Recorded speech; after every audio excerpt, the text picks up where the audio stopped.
देखो, फोकस की full form क्या होती है? Focus one course until success. कि आपको एक ही कोर्स पे फोकस करना है जब तक आप सक्सेस नहीं हो जाते हो। राइट। बिल्कुल। बहुत सारे ऐसे लोग होते हैं जो कि टारगेट्स बना लेते हैं, गोल्स बना लेते हैं, बट उनके जो गोल्स है वो अचीव नहीं कर पाते हैं। क्यों? क्योंकि वो फोकस नहीं कर पाते हैं उन पे। उनका ध्यान इधर उधर भटकता रहता है, कभी कुछ कर लिया, कभी कुछ कर लिया, तो ध्यान ही नहीं रहता उनका फोकस पे।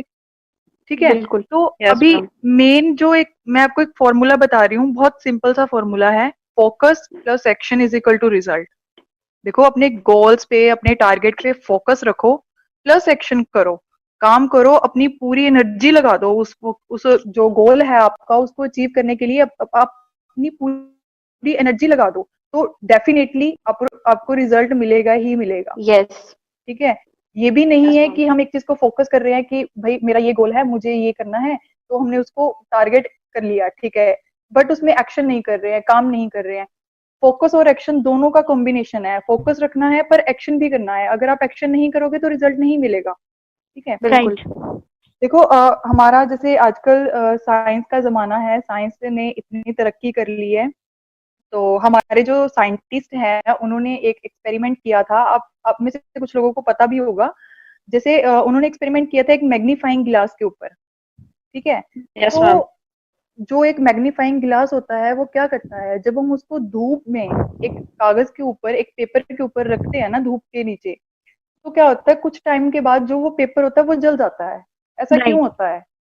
क्योंकि जो मैग्नीफाइंग गिलास होता है वो फोकस किया होता है एक पेपर के ऊपर, और जो सनलाइट की रेज होती हैं, जो सूरज की किरणें होती हैं, वो उस मैग्नीफाइंग गिलास के अंदर से पास आउट होती है, कंटिन्यूसली पास आउट हो रही होती हैं। और हम सबको पता है कि वो रेज कितनी ज्यादा हार्मफुल होती हैं। ठीक है। तो वो जब एक पर्टिकुलर जगह पे डायरेक्ट कंटिन्यूस जब पड़ती हैं, तो वो इसका इतना ज्यादा तापमान होता है कि वो एक पेज को जला देती है। ठीक है। तो ये सब बिल्कुल। इसलिए हुआ, ये सिर्फ सिर्फ इसलिए हुआ क्योंकि वो मैग्नीफाइंग ने उस पर्टिकुलर एरिया को फोकस किया हुआ था। ठीक है। राइट। सब चीजें फोकस पे ही होती हैं। अगर हम फोकस करेंगे तो सब चीजें अचीव कर लेंगे। वेरी गुड ठीक है। तो एग्जाम्पल। अभी अभी मुझे एक स्टोरी याद आ रही है, छोटी सी स्टोरी मैं आपको बताना चाहूंगी। एक बारी क्या होता है, एक ना गुरु होते हैं, गुरु जी। तो उनका एक चेला होता है।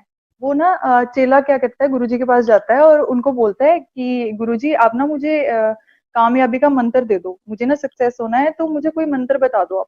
तो गुरु जी क्या करते हैं, गुरु जी उसको बता देते हैं कि ऐसे करना है, ऐसे करना है, सब कुछ उसको मतलब बता देते हैं। तो वो चला जाता है। अब देखो, गुरु जी के पास गए हैं, जब हम गुरु के सामने होते हैं तो सब लोग ये बोल देते हैं, yes sir, yes sir, yes sir, सब यही बोल देते हैं, जी गुरु जी, जी गुरु जी। वो भी ऐसे ही करता है, बोल के चला जाता है। बट वो जब अपनी दुनिया में, अपने काम में वापस जाता है ना, तो वहां जाके कुछ नहीं करता, भूल जाता है।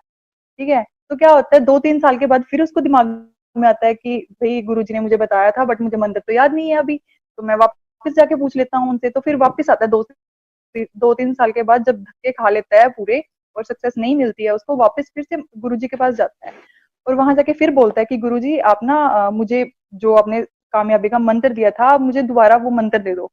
तो गुरु जी उस टाइम बोलते हैं, कहते कि मैं ना अभी स्नान करने जा रहा हूँ, तो मैं बाद में दे दूंगा, या तो तू भी मेरे साथ चल। तो वो कहता है कि चलो ठीक है, मैं भी साथ में चलता हूँ। तो अब क्या होता है, गुरु जी स्नान करने वाली जगह पे पहुंच जाते हैं। अब वहां जाके गुरु जी ने स्नान करना होता है, तो गुरु जी पानी में चले जाते हैं, नीचे उतर जाते हैं। तो अब वो जो चेला होता है वो पीछे खड़ा होता है, गुरु जी उसको बोलते हैं, हाथ हाथ दिखाते हैं और कहते हैं कि आजा भाई, तू भी आजा, तू भी स्नान कर ले। तो वो कहता है कि चलो ठीक है, मैं भी स्नान कर लेता हूँ आपके साथ। वो भी पानी के अंदर आ जाता है। अब गुरुजी हट्टे कट्टे होते हैं, इतनी पावर होती है, कितने स्ट्रांग होते हैं वैसे गुरुजी हमारे। तो वो क्या करते हैं, उस जो चेला होता है उसकी ना गर्दन को पकड़ लेते हैं, उसको पकड़ के पानी के अंदर डिप कर देते हैं, बहुत जोर से पकड़ लेते हैं।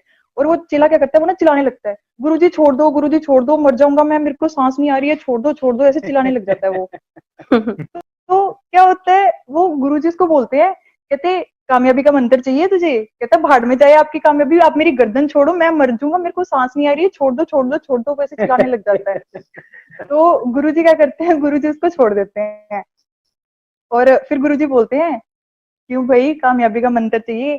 कहता गुरुजी, क्या कामयाबी कामयाबी लगा रखी है आपने, पहले आप मुझे ये बताओ, आप क्यों मेरे को मारने पे तुले हो? मैंने क्या क्या बिगाड़ा है आपका? एक कामयाबी का मंत्र ही तो मांगा था आपसे, आप तो मेरी गर्दन पकड़ के ऐसे पानी के अंदर डिप कर रहे हो, मैं तो मर जाता फिर। तो गुरुजी बोलते हैं, बेटा यही बात तुझे मैं समझाना चाहता था कि जो मैंने तेरे को मंत्र दिया था वो तूने उस पे फोकस नहीं किया। तू एक बात बता, जब तेरा पानी मैंने मुंह के अंदर किया हुआ था तो तेरा सारा फोकस कहाँ पे था? कहता गुरुजी मेरा तो सारा फोकस मेरी सांस पे था, बस कि मुझे थोड़ा सी सांस मिल जाए, वेरी गुड, मुझे सांस आ जाए, मुझे मेरी एक्सीलेंट। जिंदगी प्यारी है। बिल्कुल। तो वो बोलते हैं कि जब तेरा पानी के अंदर मुंह था, जब तेरी जिंदगी पे बन आई थी, तब तुझे सांस पे फोकस रखा अपना। और जब तू इतनी बड़ी चीज, इतने बड़े गोल्स को अचीव करना चाहता है तो तू उस पे फोकस क्यों नहीं करता है? बिल्कुल। क्यों इधर उधर भटक जाता है? Very nice. Very good, very good. तभी तो तेरा फोकस, तभी तेरे गोल्स अचीव नहीं होते जब तू फोकस नहीं करता है। बिल्कुल। तो ये स्टोरी थी गुरु और चेले की, और इससे हमें बहुत अच्छा मोटिवेशन मिलता है कि अपनी एक ही चीज पे फोकस रखो। ठीक है, Yes, एक ma'am. ही चीज को अपनी लाइफ में जो भी गुरुजी हमें बताते हैं, हमारे सीनियर लीडर्स हैं, हमारे गुरुजी जो भी, जिनके जो भी मेंटर्स हैं, वो कुछ भी बताते हैं तो उस चीज को सुनो, ध्यान से सुनो और इम्प्लीमेंट भी करो। ठीक है। बिल्कुल। और एक बात कहते हैं कि मुश्किलें हमारे रास्ते का वो पत्थर हैं, मुश्किलें हमारे रास्ते का वो पत्थर है जिनके ऊपर हमारा ध्यान तब जाता है जब हमारा फोकस हमारी मंजिल से हट जाता है। राइट। Very good. यही होता है। तो फोकस रखो एक ही चीज पे, तो डेफिनेटली आपको वो चीज मिलेगी ही मिलेगी। तो मैं आपको एक ही बात कहना चाहूंगी, सावधानी हटी तो दुर्घटना घटी। अगर आप बिल्कुल। सावधानी से फोकस रखोगे तभी कुछ होगा, और अगर थोड़ा सा भी ध्यान इधर उधर होगा ना तो कुछ ना कुछ दुर्घटना ही होगी फिर तो। बिल्कुल राइट मैम।